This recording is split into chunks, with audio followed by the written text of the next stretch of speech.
ritual to the other side. This is a ritual performed to let you experience a little bit of the demon world. Now, unlike some of the other demonic rituals on this list, it's relatively tame, and your life, it's not going to be at stake. However, the mental strain that it can have on you can be extremely costing. You're going to need a sizable mirror, enough that you can put both of your hands flat on it while still seeing your upper body, a completely pitch black room with absolutely no light whatsoever, a singular candle, but one that isn't too large and won't illuminate the whole room, just something where you can see yourself. Also, an alarm and somewhere to sleep.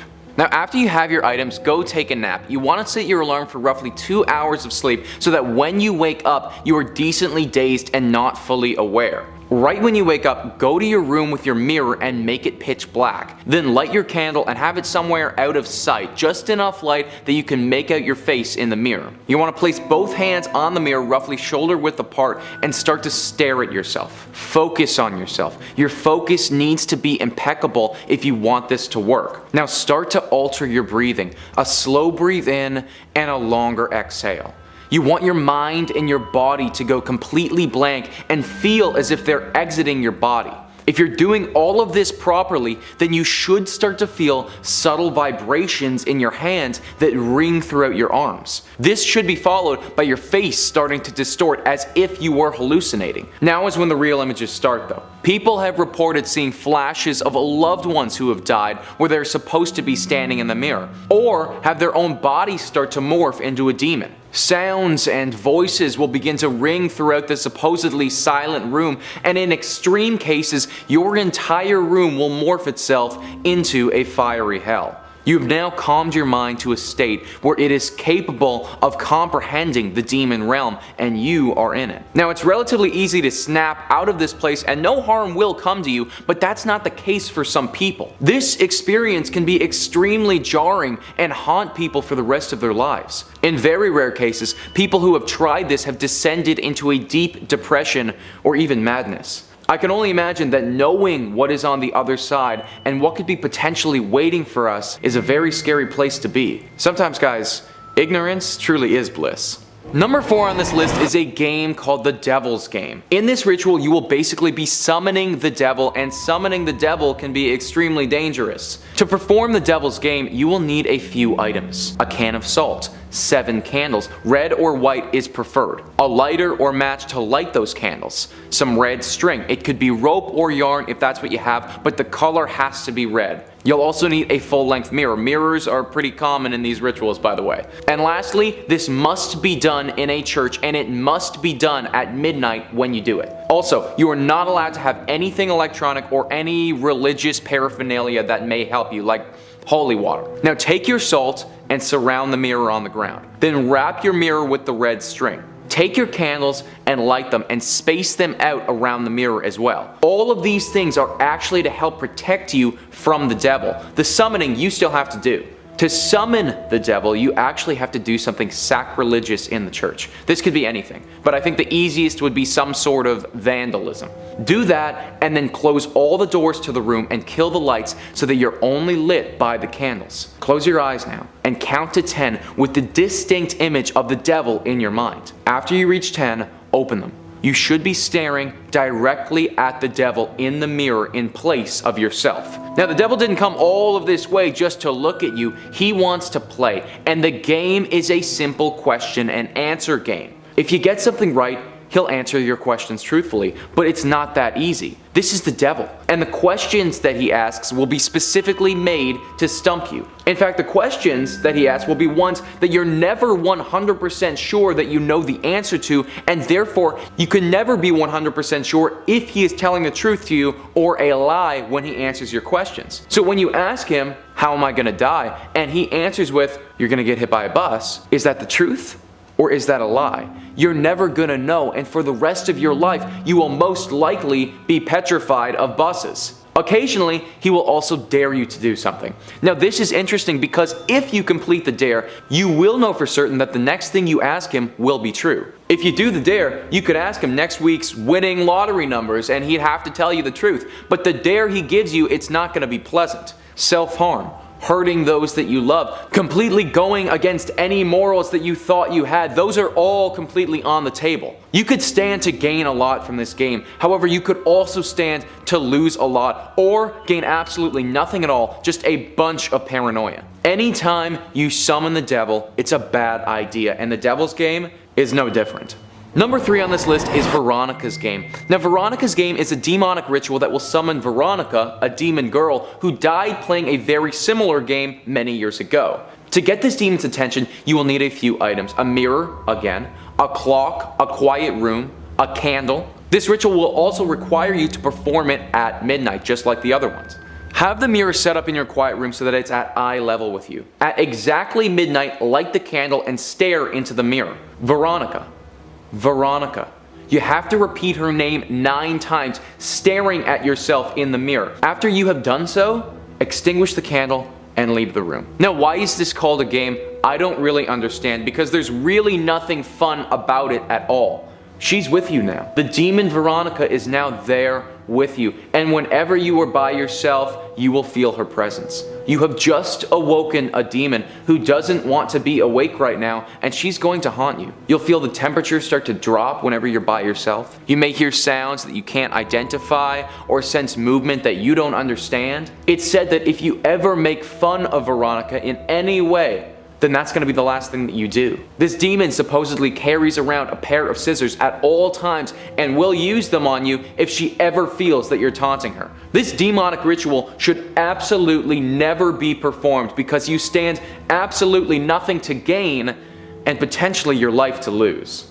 Number 2 on this list is a ritual performed by a bunch of high school students in 1986. Now, this ritual has less to do about the otherworldly things that you may summon and more to do with the fact that this is just wrong and you shouldn't ever do this. 12 high school students were linked to a demonic ritual with the goal of praising Satan and cleansing the world of what Satan or these students may qualify as unworthy. These students had found an abandoned house that they painted black and used that as their main base of operations. They painted it black as apparently a way of keeping the badness in and the goodness out. It was here that they had been performing several demonic rituals for months. One of their rituals, though, culminated on the witch's Sabbath.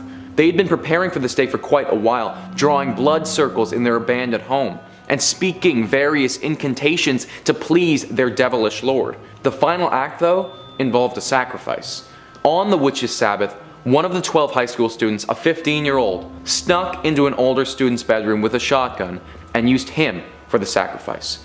Yeah, this entry gets kinda real. This was their demonic sacrifice meant to appease the devil. Now, I can't say for certain whether the actual ritual worked because there's currently no knowledge on that. But what I do know is that the 15-year-old and those involved went to jail for a very long period of time. I also know that a 17-year-old boy who had absolutely nothing to do with anything died. Like I said, this one on the list is less about what you may summon and the consequences with that, but more about the fact that you should just never do this. And the fact that people thought this was a good idea, it's just complete insanity.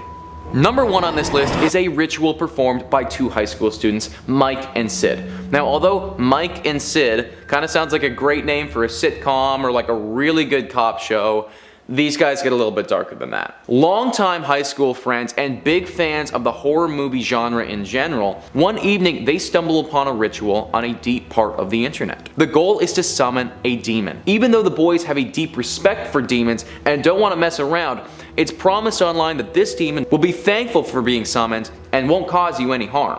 What you need for this ritual is a frog and a specific incantation in a language called Enochian. I couldn't find the specific incantation that the boys used, and frankly, I mean, it's probably a good thing that this information is difficult to locate. Grab your frog by its hind legs. This is gonna be difficult because it has to still be alive when you are doing this. Stick it directly into sunlight and begin to speak your Enochian incantation.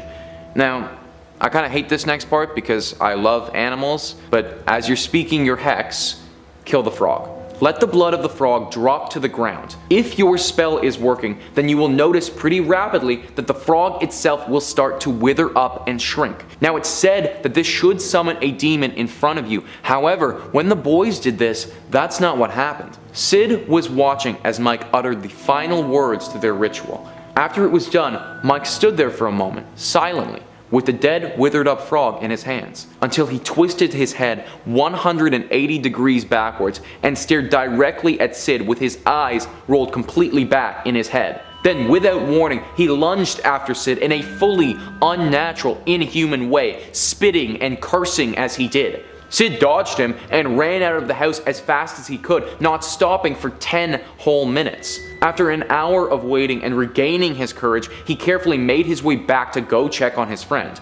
Mike was lying completely naked with scratches all over his body, unconscious in the middle of the basement. When he woke up, he had absolutely no memory of the entire incident at all, and doesn't know how he got there. We all know that demonic spirits like to communicate through Ouija boards, but did you know that they've also figured out how to text to get their message across? Back in 2014, Father Marian Rachel from Jarosław, Poland, claimed to have received several digital missives from the Prince of Darkness after performing a failed exorcism on a high school-aged girl. The Austrian Times reported that the girl's soul remained possessed by a demon, so it's pretty legit. According to the holy man, the author of these texts is an evil spirit who has possessed her soul, adding, often the owners of mobile phones are not even aware that they are being used like this. However, in this case, it is clear. He referred local news reporters to one of Satan's texts that read, "She will not come out of hell. She's mine.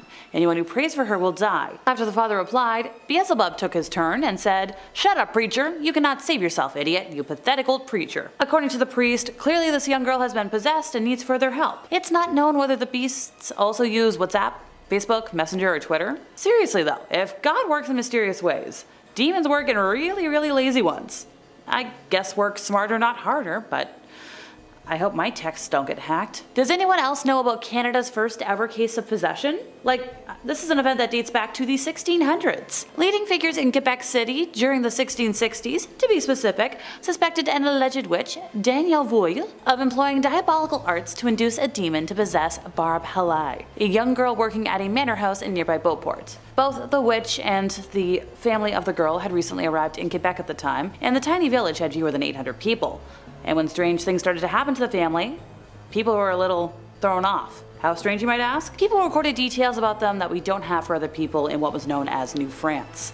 The French colonists treated this particular case of demon possession in the ways familiar to them from their country of origin. They appear to have assumed the demon itself matched the demons of Catholic tradition. Now, this poor girl continued to experience the symptoms of demonic possession for months after the alleged witch was executed, apparently on the orders of Bishop François de Laval. Sadly, the court details of the crime and sentencing have been lost, but we can assume. Historians have noted that the end of the ordeal came in the form of an exorcism, or what sounds very much like one, conducted by a layperson using a rib bone believed to belong to the deceased Jean de Brébeuf. Saint Jean de Brébeuf was a French missionary who was captured and killed in 1649, by the way. To quote the history texts, we have a laywoman who would normally not be permitted to perform an exorcism, in fact performing an exorcism in all but name. Experts consider this an example of the cultural compromises that the frightened colonists felt they had to make. These colonists were pretty few in number, and were cut off from France for most of the year, and were kind of in trouble. They needed support from a king, who might turn his attention away from them at any moment, towards folks that were just generating more income. And also, they needed help from indigenous allies, who they didn't always respect. Not good to offend those that you need help from. If you're looking for the records, experts have quoted sources including the memoir of a local aristocrat, the personal correspondence of a nun living in the town's convent, the biography of another nun who spent a year attempting nightly exorcisms, and the daily records of nearby priests. These accounts shed light on how town authorities attempted to deal with this affliction, which included horrifying visions, violent outbursts, all usual demon stuff if you ask me. Has anyone ever heard of the International Association of Exorcists? So it's an organization that was founded in 1990 by 6 priests, including the world-famous exorcist of Rome, Father Gabriel Amorth, and Father Jeremy Davies. Its statutes were approved by the Roman Catholic Church on June 13th of 2014, and this organization provides training and support to exorcists and also helps to raise awareness of the issue of demonic possession. It has around 250 members from 30 countries, and all those members are priests who have been authorized by their bishops to perform exorcisms. The organization is composed of mostly Catholic priests, but there are a couple of Anglicans and Orthodox folks, so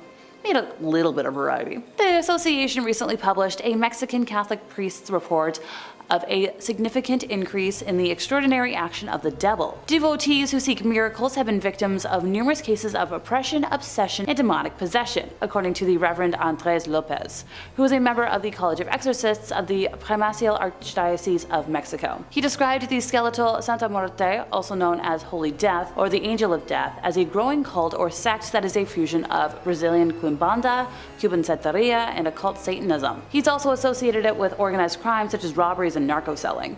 So, overall, just a bad time for folks who live in that area. Okay, here's a doozy of a case. In summer of 2013, 25-year-old John Jenkin from Cumbria, England, expressed fears that he would kill his mother. While in his deranged state, he approached a random van driver, put his hands in the air in a surrender motion and cried out, "I am armed, but it's not in my hands." Desperate to avoid committing such an atrocity, he tried to end his life by downing a cocktail of whiskey, painkillers, LSD, and attempting to end himself in a river. He was discovered later that day, unstable, and smeared with his own red fluids after self-inflicting. After these events, he was admitted to a psychiatric hospital, where the staff was like, "Yeah, you're low risk." And they're like, "Get out of here, pal." I'm no expert, but I'd hate to see high risk if that's considered minimal. Later that evening, he confessed to a group of friends that he was possessed by demons, saying, "I am the devil, I need to confess." He said his mother had become aggressive and controlling after the events of that day, and that same night his sister Katie had confided to one of her own friends that she was pretty worried about her brother, saying, "Like, it doesn't look like him, doesn't seem like him, something's off." The next morning, after a brutal argument with his mother and sister, this guy went downstairs and hit his mother with lots of blows to her head with the sharp end of an axe, and when his sister came downstairs, he attacked her as well to stop her from screaming. Guess the sister was sadly right to be worried. After the killings, Jenkins was found stark nude, crouched behind a bench, acting erratically. Well, more erratically. When a police officer asked him if he had taken anything, he was like, "Lives." A court has sentenced him to a minimum of only 12 years in prison, which doesn't feel like enough. Alrighty, we're ending today with a personal favorite tale that I think needs to be talked about more, the case of the Black Lace Veil.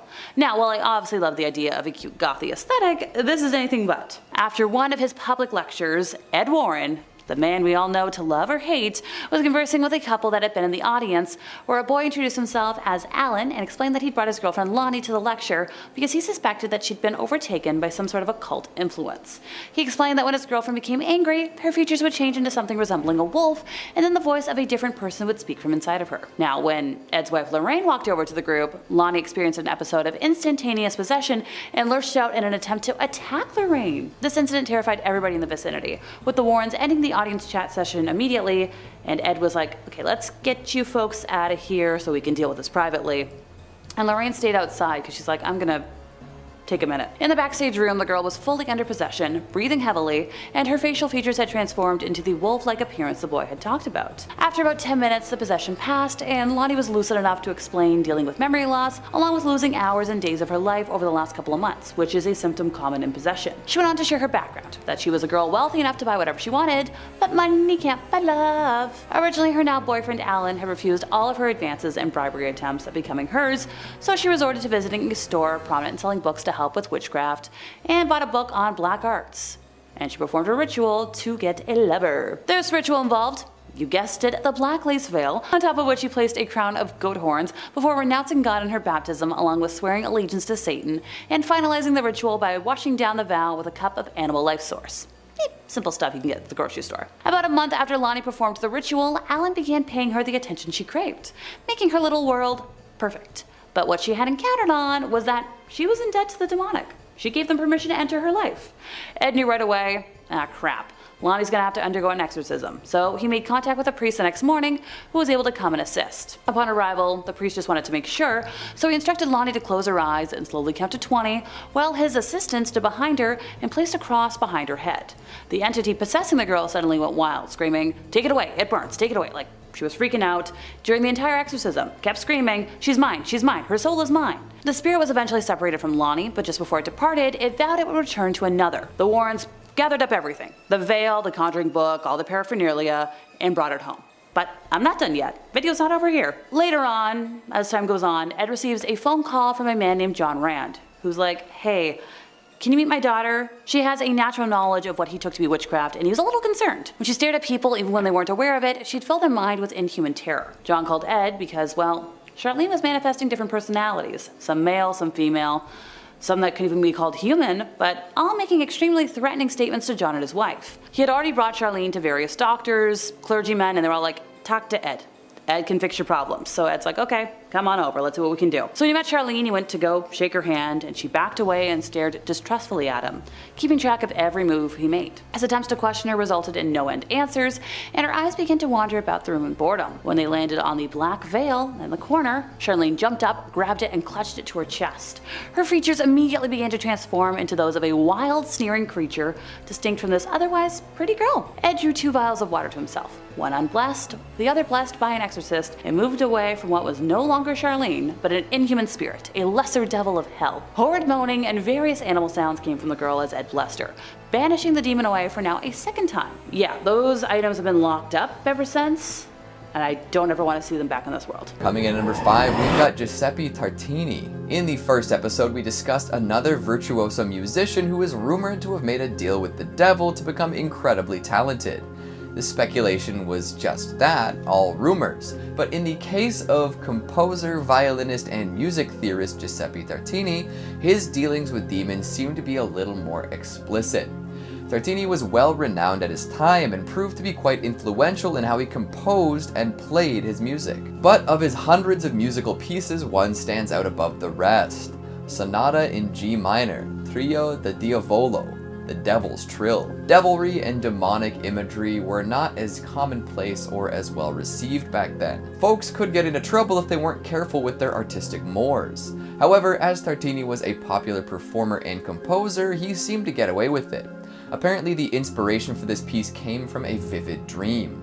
During this outrageous nightmare, the devil appeared and played the violin with incredible ferocity and speed. This was way back before the devil went down to Georgia, too.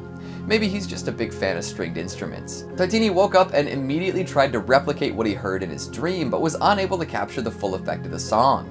Kinda like a tribute to the greatest song in the world, alright? Even though Tartini couldn't replicate the exact song from his dream, the Devil's Trill became his most legendary tune. The story behind it, coupled with its name and complexity, made people believe that he either had made a deal with the devil or had been possessed by a demon to create such music. Some even believed that he grew an extra finger on his left hand that made the difficult trills throughout the piece a little more easy for him to play. Trills, double stops, high-speed runs, and a plethora of mood and tempo changes make this song extremely challenging, even for modern violinists. Even so, Tartini wasn't fully satisfied with the piece. It's said that he was so frustrated by his inability to bring his dream to life that he would have broken his instrument and quit altogether if it wasn't his primary way of making money. Or maybe, and this is just speculation on my end, he made a deal with the devil in which he forfeited his soul for an incredible piece of music, yet was unable to reach the heights he dreamed of. That's a heavy price for a result you'd hoped would have been better. Coming in at number 4, we've got Jason Ethier. Yeah, we're gonna talk about this one. It's been a little while since YouTuber J-Station had his channels taken down, and with them all sorts of videos involving demonic possession and connections to the afterlife. It's a little insane when you look at all the different videos he's put out there and all of the exaggerated claims he made about his experiences. However, he still managed to bring in millions of views and convince his audience that a whole lot of what was going on was real. From reaching out to dead celebrities with a Ouija board in an act of shockingly poor taste, to participating in 3 a.m. challenges where he calls fictional characters and demons in the wee hours of the morning, he's faced plenty of criticism for his bombastic and ridiculous style of making videos. But here's the thing, he still made plenty of money doing these things. So here's my not so serious analysis of his YouTube career.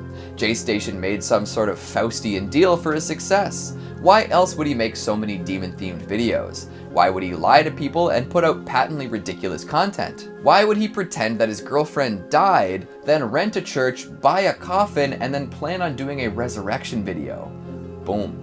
A demon granted him the ability to rake in views and sell merch in exchange for his soul, and probably his integrity. Now, you can look to any of his videos where he claims a demon is present and see that they're pretty goofy. A lot of yelling and running around in darkness while speaking directly to camera. Most folks with a history of debunking paranormal activity wouldn't take them very seriously, and any claims of real demons in those videos are easily disregarded. But even so, the clickbaity nature of the videos worked phenomenally well and launched J-Station and those he worked with to celebrity status. Maybe more infamy than fame, but still. In the end, he probably didn't really summon a demon to trade his soul for YouTube success, but he did, in my opinion, trade his rectitude. Coming in at number 3, we've got Grant Morrison. Now here we are with another artist supposedly summoning demons. We've talked about musicians and even ended up discussing an author last time. Now there's a playwright and comics artist on the list. Grant Morrison is well known for their experimental, non-linear, and countercultural approach to comics and has helmed all sorts of DC publications over the years. They've also famously dabbled in different types of magic, sometimes getting close to the demonic side. In an interview with Sci-Fi, Morrison had this to say about demons. It's a bit of both. Demons definitely exist if you consider demons, as I do, to be personifications of negative feelings and states that are familiar to all of us. Fear is a demon. Hate is a demon. Addiction is a demon, as is self-loathing or guilt or hopelessness. Everyone's felt the fangs of these beasts in one form or another. Basically, a demon is a human-hating, self-destructive state of mind given form or voice. Medieval grimoires portrayed these disordered, diseased, or chaotic states of mind as a jumble of cladogrammatic chaos. Flies with crowns, angel-winged toads, and wolf-headed eagles with swords. These demons have been with us since humankind became self-aware, which is what gives them their supernatural, i.e. eternal quality. Hate has been around forever. As individual human beings, we can all become possessed by hate. Someone, somewhere, right now hates someone or something. Therefore, hate never dies. Hate exercises an undying power over human affairs. Therefore, hate is a god, as love is a goddess. When the individual hate you briefly feel connects with the hate that never dies, you are in touch with bleak divinity. A magical ritual designed to summon hate into your heart would align your personal transient experience of hate with undying cosmic hate, until nothing remained in your heart and soul but hate. That's what it means to summon a demon. So, while their experience with demons might not be what most folks expect, there's a lot of interesting information to consider. Coming in at number 2, we've got Edward Centineo. For a quick moment, we're going to return to the 3 a.m. YouTuber state of mind. Edward Centineo, along with his constant companion Nikki, run a channel called Arcade Craniacs, and most viewers have a tough time figuring out whether it's parody or not. All of the hallmarks of these so-called demonic YouTube videos are there, from FaceTiming fictional characters to running around in the dark after witnessing something creepy. To date, Centineo has supposedly summoned Sonic.exe, the imposter from Among Us, Chuck E. Cheese, Freddy Fazbear, Elmo, SpongeBob, and more. Now, most of these demonic apparitions are just people in suits, or so it seems, but the commitment to the gag, the over-the-top reactions to everything happening, the weird references to other YouTube drama going on woven in, and all of the incredible performances from all involved make these demonic summonings more entertaining than most. I think they're just having fun with it and poking fun at other YouTubers. Probably. And coming in at number 1, we've got Emperor Justinian. Now, this might shock you, but stick with me. A lot of people believe that politicians and other public figures are demons in human form. I know, controversial. But there are few examples as well researched and documented as the Eastern Roman Emperor Justinian. Procopius of Caesarea penned a tome called The Secret History that included plenty of scathing remarks concerning this emperor. The author truly believed that Justinian was a demon pretending to be a human. His wife, too. Of the many claims Procopius makes, there are a few that stick out. Apparently, Justinian's mother claimed that he was a demon too. Folks would often see his head disappear from his shoulders as he exited rooms, only to be right back in place when he was next seen. According to some, his face would melt into featureless flesh and he'd become unrecognizable. Now, that doesn't really seem like stuff a normal emperor would be accused of, right? Could it be that Justinian was a demon? Or maybe he summoned one for a chance at power and gave up his form to the entity in question? Coming in at number 5, we've got Aaron Layton. Authors tend to be a reclusive sort. So many tales exist detailing a storyteller's retreat to the wilderness to find peace so that they can pen their next great work. Someday, that'll be me, and you'll never hear from me again. But until then, I'll just look at others and their foolhardy demon dealings. See, being alone in the woods tends to also inspire people to look deep within and find out what they truly desire. Without the distractions of modern life, other people, and a strong Wi-Fi connection, folks have to face down plenty of hard truths. If these truths are difficult enough, or if their dreams are big enough, they might be tempted to strike up a deal with the demon. I'm not sure if Aaron Layton had actually done this or not, but his children's book seems to imply that he's an expert in this field. He wrote a book called A Children's Book of Demons, and inside are a bunch of fun and funky illustrations detailing demons the world over. Accompanying these illustrations is plenty of prose, encouraging children to be creative while dealing with their problems. It's kind of an edgy concept for a kid's book, but nothing too insane. However, it got lots of attention upon being published, drawing the ire of exorcists, religious leaders, and uptight parents everywhere. The book encourages readers to imagine demons, draw sigils, and attempt to use these strategies to assist them in their daily life, like a kid's Bible storybook, but more in line with Satanism. Most would look on and get a good chuckle out of this, but the previously mentioned folks condemned the tome, claiming that it would imbue the children with evil energies and ruin their lives. This leads me to assume two things. One, Aaron Layton knows enough about demons and Satanism to write a book that will offend people, and in his studies might have summoned one or two. Maybe they helped him write it. And two, some of the parents who ended up buying this book for their kids actually witnessed some demonic activity. Nobody would be getting so up in arms about something totally harmless, so there must be at least a little bit of power here. I wonder what the kids use their demons for. Maybe acing a spelling bee or getting extra helpings for dessert. Number 4, Charlie. Staying on the topic of children summoning demons for a moment, let's discuss this viral smash hit of a demon summoning trend. Remember when this was all anyone was talking about? Oh boy. Part Bloody Mary, part Ouija, and part internet challenge, Charlie took the Western world by storm. It kind of inspired its own miniature satanic panic as concerned parents and news organizations rushed to understand the appeal of the game. In fact, I bet it would have all blown over much more quickly if folks just calmed down a little. But kids and teens across the nation were playing this game and supposedly successfully summoning a demon. Charlie, if you couldn't tell. The game works like this. Set up a little 2x2 grid and a piece of paper, writing yes and no in each of the squares. Once this is ready, balance 2 pencils perpendicularly atop each other so that one can sort of spin freely. Now you're ready to play. Chant Charlie and ask some questions. Apparently if the top pencil moves, that means Charlie is present. Is he good? Is he bad? Who knows? But a lot of folks took advantage of this interesting stationary-based phenomenon and claimed that they had managed to summon real demons. After asking some particularly salacious questions, they got answers they didn't like and began freaking out. Did this really hurt anyone? It's questionable, but like I said before, it inspired a whole lot of new coverage and panic amongst the morally upright who believed that the kid would encourage their kids to take their paranormal investigations a step further. It's been a while since someone went viral for playing Charlie, and I can't say that I've seen any major new updates concerning folks who supposedly summon demons. So maybe it was a temporary visit, one without lasting effects, but who knows? Somebody test it out for me, alright? Let me know if Charlie's still kicking and what he offers in exchange for a soul. Coming in at number 3, we've got Robert Johnson. A classic tale is that of the Faustian deal. Somebody wants something so bad that they're willing to give up their soul for it. Success in life, and then an eternity of servitude to a dark force in the afterlife. Worth it. Robert Johnson decided he wanted to be the ultimate blues guitarist and would give anything to make that happen.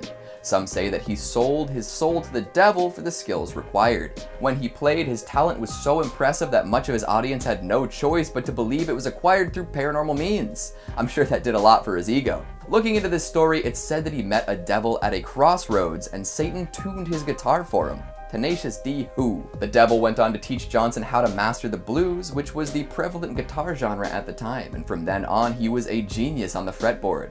No one could keep up with him, and he impressed countless listeners. However, he was met with an unfortunate fate, which only served to intensify the rumors about his skill. At the young age of 27, he passed away with foul play suspected. By that time, though, he had produced 6 studio records and thrilled folks across America. If your legacy lives on for ages like his, is that a fair trade-off for an early death? We can't ask Johnson himself, but I'm sure he'd have a strong opinion on that one. Coming in at number 2, we've got Sid White. Originally interested in witchcraft, Sid gradually became aware of and enamored with demons. Believing that a demon is an entity that has wandered our earth for ages, possibly even for eternity, he has supposedly summoned demons on multiple occasions. The rituals remain largely the same across the board, but small changes can affect what demon you'll summon. Write this down. You'll need a dark room, candles, herbs, a Ouija board, and blood. All pretty easily attainable, don't you think? Especially that blood bit. You're full of it. From there, you need to know a specific spell or chant, especially if you're looking for a specific demon. Knowing what you're getting into is pretty important too, because if you're summoning demons willy-nilly, you're gonna have a bad time. A lot of people choose to summon demons to strengthen their connection with another world. This allows those who do so to draw increased strength and insight and hopefully improve their life some. However, Sid refuses to talk about what happens once he summons a demon. That's his private time, apparently.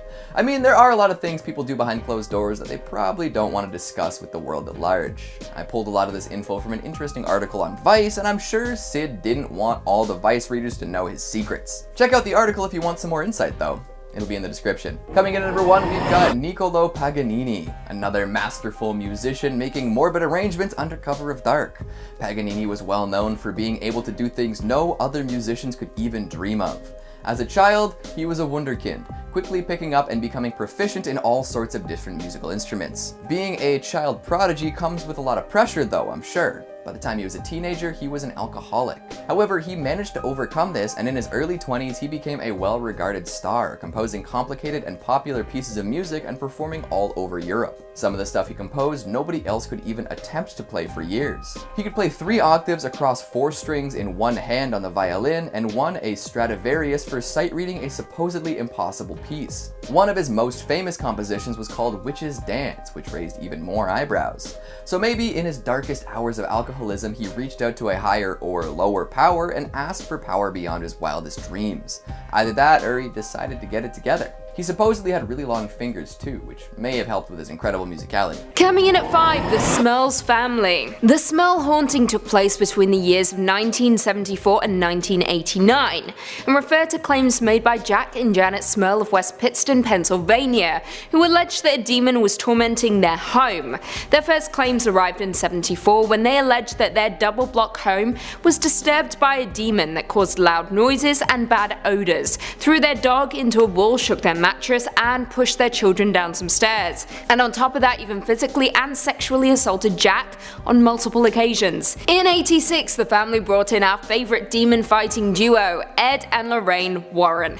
According to Ed, the demon that inhabited the Smurls' home was incredibly powerful and shook mirrors and furniture after they tried to persuade it to leave by playing religious music and praying. Temperatures would drop, and the Warrens even claimed to have seen a dark mass form in the home, with the demon once even leaving a message on a mirror telling them to get out. The home was blessed by several priests, with one unidentified priest performing 3 unsuccessful exorcisms.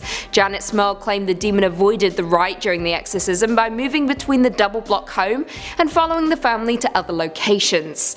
Now, the source of the family's possession was never discovered, with many media outlets claiming they were frauds, simply looking for 15 minutes of fame, whereas others believe the family invited the demon in on their own accord. What do you guys think though? Coming in at 4, Julia. Back in 2008, a case was documented by Dr. Richard E. Gallagher, a psychiatrist in New York who describes one particular patient that we will refer to as Julia, who he deemed to be possessed by a demon. She was a middle-aged woman who wore flowing dark clothes and was incredibly charming. However, she was also part of a satanic cult. The woman referred to herself as the queen of the cult, but as I stated before, Gallagher simply referred to her as Julia, a pseudonym he gave her. Julia had approached her local priest, convinced she was being tormented by a demon, and in turn was referred to an exorcist who reached out to Gallagher for a mental health evaluation. The question here though, and the question Gallagher wanted answering, was why a devil worshipper would want to be free of the devil. Right? Gallagher helped assemble an exorcism team, and the group gathered in the chapel of the home. Reports state that the objects would fly off shelves around her. She even knew personal details about Gallagher's life, how his mother died and how many pets he had. Spookier still, even when Julia wasn't with Gallagher, she still found a way to reach out to him. On one particular occasion, Gallagher was talking on the phone with Julia's priest, when both men heard one of the demonic voices that came from Julia during her trance, even though she was nowhere near a phone and miles away. Gallagher went on to state that he had never been more afraid in his entire life. Coming in at number 3, Arn Cheyenne Johnson. Arn Johnson is marked in history for being the very first person to plead innocent on account of demonic possession during a case that is infamously known as the Demon Murder Trial. On November 24, 1981 in Brookfield, Connecticut, Arn Johnson was convicted of first-degree manslaughter for killing his landlord Alan Bono. Now this is where things get odd. According to the testimony by the Glatzel family, 11-year-old David Glatzel had allegedly played host to the demon that forced Johnson to kill Bono, and after a number of tragic and terrifying events, the family enlisted our pals Ed and Lorraine Warren in a last-ditch effort to cure David of his demonic possession. The family, along with the Warrens, proceeded to have David exorcised by a number of different priests.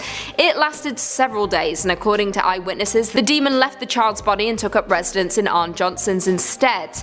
Now, of course, a claim like this would never hold up in court, with the judge ruling that such a defense could never be proven and was therefore infeasible in a court of law.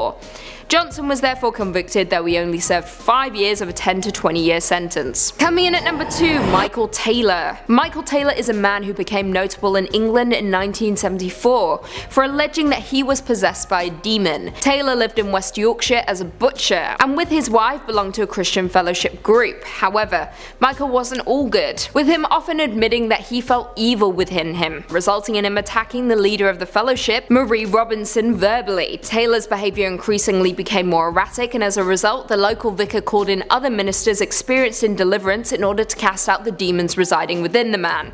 I mean, a little hasty. A lot of people have a temper, doesn't mean they're possessed. Anyway, the exorcism occurred on the 5th and 6th of October in 1974 at St. Thomas's Church in Gorber, and was headed by Father Peter Vincent. According to Bill Ellis, an authority in folklore and the occult, the exorcists believed that they had, I quote, in an all-night ceremony, invoked and cast out at least 40 demons, including those of incest, bestiality, blasphemy, and lewdness. At the end, exhausted, they allowed Taylor to go home, although they felt that at least 3 demons, insanity, murder, and violence, were still left in him. And they were right, because while at home, Michael Taylor murdered his wife Christine, attacking her with his bare hands before also attacking their dog. He was later found by police naked in the street, covered in blood.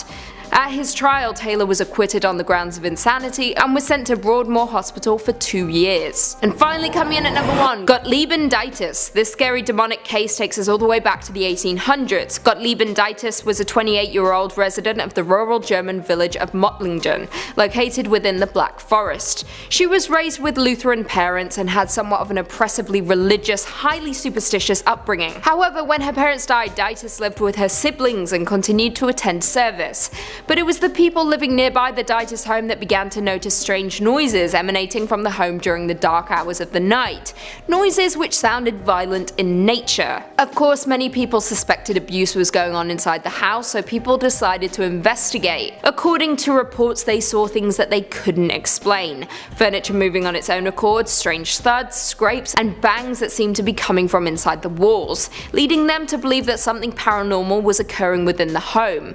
Deitis began to claim that at night she was being visited by the apparition of a woman holding a baby in her arms, and she was prone to having sudden blackouts, on one occasion going into an unresponsive trance-like state for an entire day, before snapping out of it with no memory of what happened. Gottlieben was ultimately sent away to live with her cousin, and of course the hauntings followed her to the new home, leaving the other siblings in peace. A reverend was called in, who determined that she was in fact possessed by a demon, after witnessing evidence such as fits, speaking in tongues, and intense bouts of cursing and profanity. Gottlieben even claimed that when she was younger, evil spirits had tried to kidnap her, but were driven away by the power of her mother's protective prayers. The Reverend began the ritual of exorcism, which caused an escalation in the strange phenomena surrounding the girl. She became more violent, needing to be restrained at all times. She even exhibited horrifying vomiting, which included glass nails and blood. The exhausting exorcism dragged on for 2 years, with the Reverend ultimately coming out on top, and with Gottlieben supposedly stating, "Jesus is victor." Number 5. The Book of the Sacred Magic of Abramelin the Mage. The Book of Abramelin, or more formally, the Book of the Sacred Magic of Abramelin the Mage, is a Jewish magic text that is thought to date back at some point in the 14th or 15th century. Now, it wasn't this initial publication that gave it such a notoriety. There wasn't really a lot of book reviewing going on back then. It was when it was upheld by the 19th and 20th century magicians who made up the Hermetic Order of the Golden Dawn, which kind of sounds like a fake bad guy from an RPG, but is a British secret society dedicated to the practice, research, and upholding of old occult magic ways. Can't be that secret though, because I'm talking about it. One of the founders of the Golden Dawn, one SLM Matters, created the first ever English translation of the book in the 1890s, drawing from a 17th century French translation. Mathers' translation became the definite magic text of the 19th century, eventually helping inspire Aleister Crowley, the legendary occultist and fixer of one of the best Ozzy Osbourne songs ever. There's all kinds of spells and magic inside the text. Some highlights include spells on how to conjure someone into a donkey, summon a monkey to do your bidding, how to bring forth spirits to fetch you goods. The key point in the text, however, is an epic multi-month ritual that, if performed correctly, will allow the sorcerer to commune with their guardian angel other half. The book posits that everyone's guardian angel is another part of their essence, a spiritual other. The ritual involves, I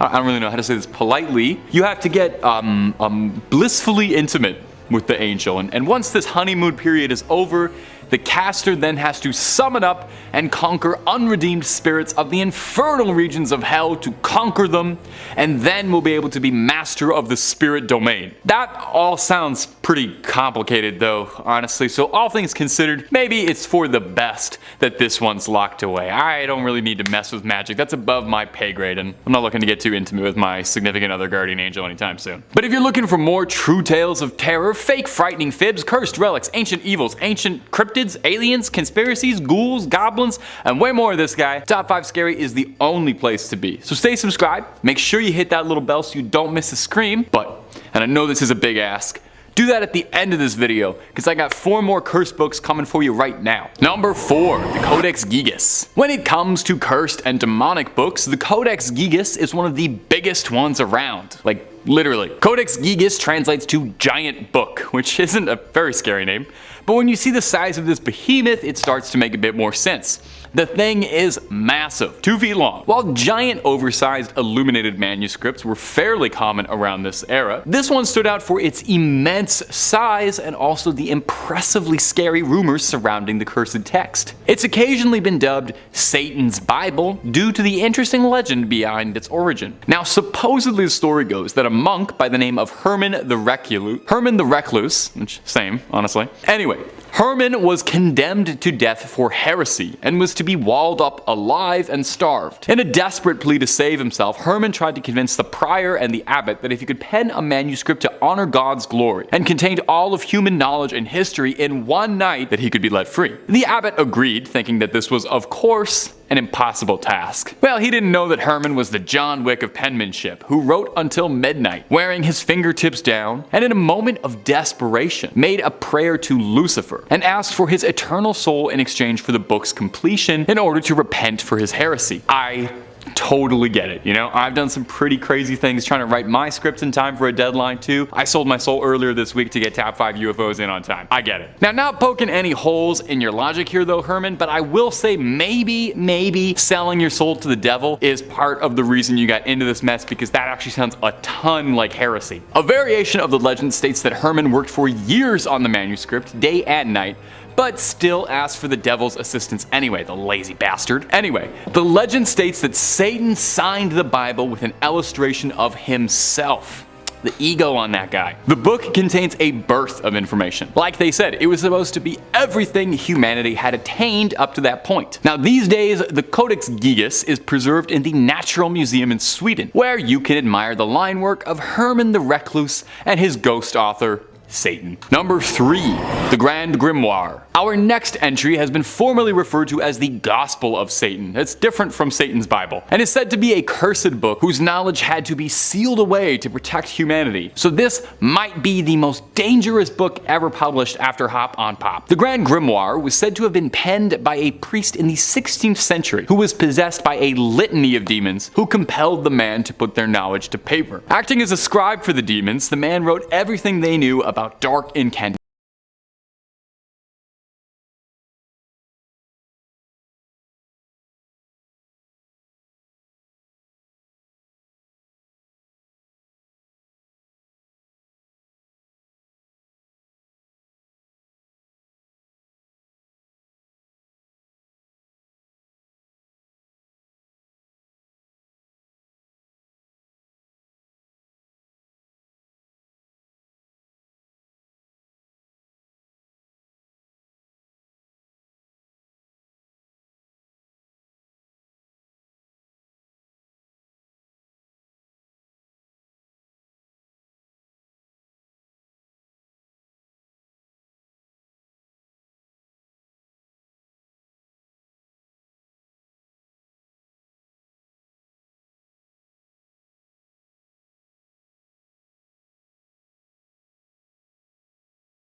Number 5 on this list is the closet game. This is a game where you can make it so that your closet is forever haunted by a demon, because apparently this is desirable to some people. In fact, the entire point of the game is to simply summon a demon. It's very simple and you won't need a whole lot of things to make it work. First things first, you're gonna need a closet, and this is where you're gonna be summoning your demon and where it's going to stay for the rest of your life, assuming that you perform the ritual properly. You are also going to need a box of matches. Get your matches and head to the closet. Now you need to make sure that all the light in that room that your closet is located in is off. Having any light around will interrupt the ritual and it won't work. Get inside your closet and close the door. You should be in complete darkness at this point. Take one of your matches and hold it up to your face. Don't light it yet, just have your match there and ready to go for when you do need it. Now say the following words: "Show me the light or leave me in darkness." Those are the words, and once you say those, you should begin to notice a serious presence in your environment. You will start to hear whispers as if somebody is standing behind you and whispering in your ear. The second that you hear that, and this is very important, you have to light your match immediately. It's said that if you don't light it quickly enough or at the exact right moment, then the demon that you have just summoned to your closet will grab you from behind and pull you back into the darkness. Now, assuming that you did light your match okay and you haven't been pulled straight back to hell, then the whispers should stop and now you can safely exit your closet. However, now your closet is literally forever haunted by that demon. So yeah, this is gonna go on the should never perform list for me, because literally best case scenario is that you survive the ritual and now you just have to forever fear going and getting clothes from your closet. Number 4 on this list is the 11-mile game. This game is actually done in your car or on your motorcycle, so a little change from our standard get in a room and turn the lights off sort of ritual. That being said though, it does have to be performed at night and you also have to be alone in your vehicle. You're gonna have to take your car out into the woods, drive down the wooded roads and keep your mind open. Eventually you will come upon a road and you're gonna have to recognize that this is the 11-mile road. There isn't going to be any bright flashing neon signs, so that's where your intuition has to come into play. Once you turn down the 11-mile road, there is no going back until you finish it, so ready yourself and then begin your drive. You have to make sure that your radio is off, same with your phone, and also have all your doors and your windows shut. As you're driving,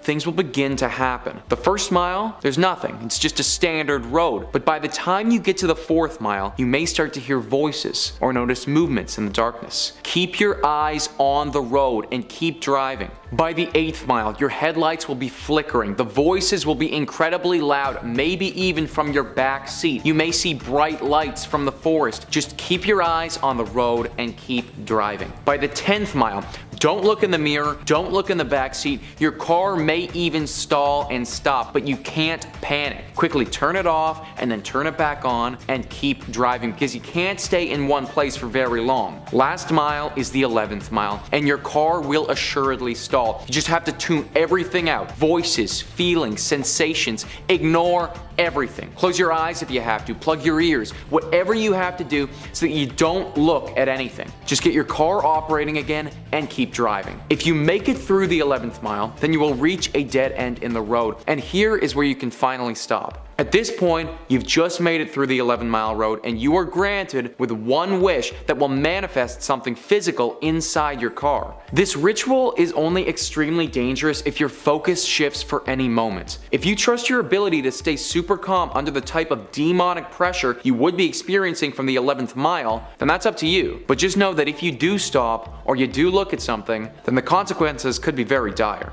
Number 3 on this list is the gambler's game. Now honestly guys, this is actually one that I would be very interested in as somebody who likes to gamble. This one kind of sounds fun. However, you gotta know your life will be on the line, so probably not the best idea. How it works is super simple. You will need a deck of cards, a quiet room, a table, and 2 chairs. You want to set the table up so that there's nothing on it except for the pack of cards and chairs facing across from one another. Sit in your chair and look at the empty one across the table from you. Open up your cards and shuffle them thoroughly. Do not try to cheat. You have to play fair. At the end of the day, you are gambling here. Now the game that you actually play is up to you, so you might have a slight advantage there. However, it's said that the gambler, who you're going to play with, prefers blackjack and may even take it easy on you if that's the game you choose. Pick the game and deal out the cards to yourself, and to the empty seat. Now very simply, look across at your invisible partner and say, "Let's play." If the gambler feels like playing, then you should feel a chill in the air, like a strong breeze. That means that he's across the table from you now and you can continue. You won't be able to see him, he will still be invisible. Also, if you don't feel a chill in the air,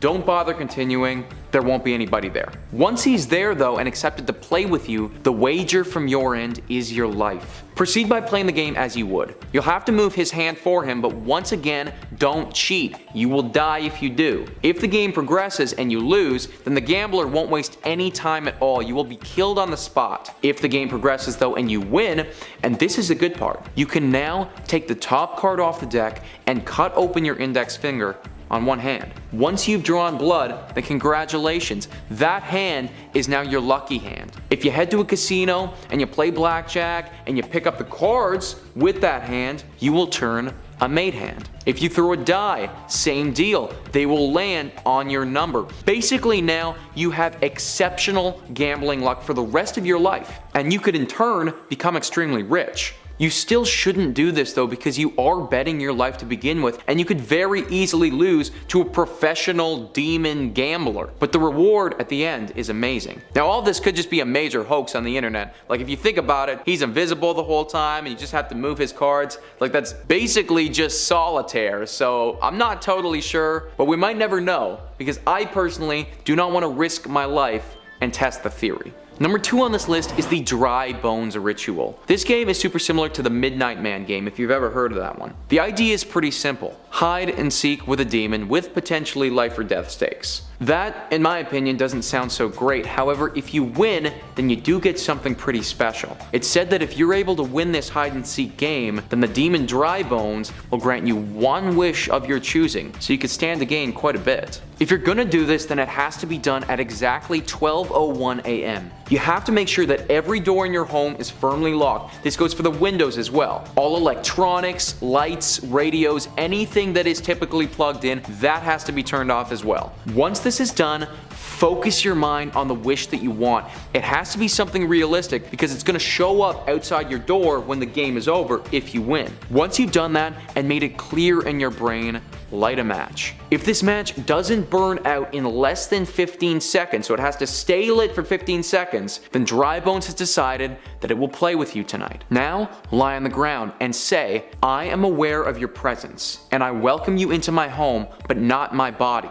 Come now." If you hear a deep echoing moan, then it is on its way. It's at this point that you would better run and you better hide, and you gotta make sure that it's good, because you have to stay hidden until 3 a.m. that same morning. If you are capable of lasting until 3, then come out and say, "Thank you for playing, but please leave now. You are no longer welcome." You have then won the game, and you can now go find your wish granted outside of your home. If it finds you in that 3 hours though, no one actually knows what happens. You might die, you might be petrified, maybe something nice even happens, I'm not sure. Although I certainly would not want to be the person to find out. Number 1 on this list is Blue Baby Blue. Now Blue Baby Blue is very similar to Bloody Mary, except now you'll be summoning a demon baby, so that's something, I guess. As with many of these rituals, this will be taking place in a dark room with a mirror. Now the dark room actually has to be a bathroom, because you're gonna need access to a toilet. If you don't have a toilet, then you're probably gonna die. Here's what you have to do. Go into your bathroom and lock the door. Turn all the lights out so that you should be in complete darkness.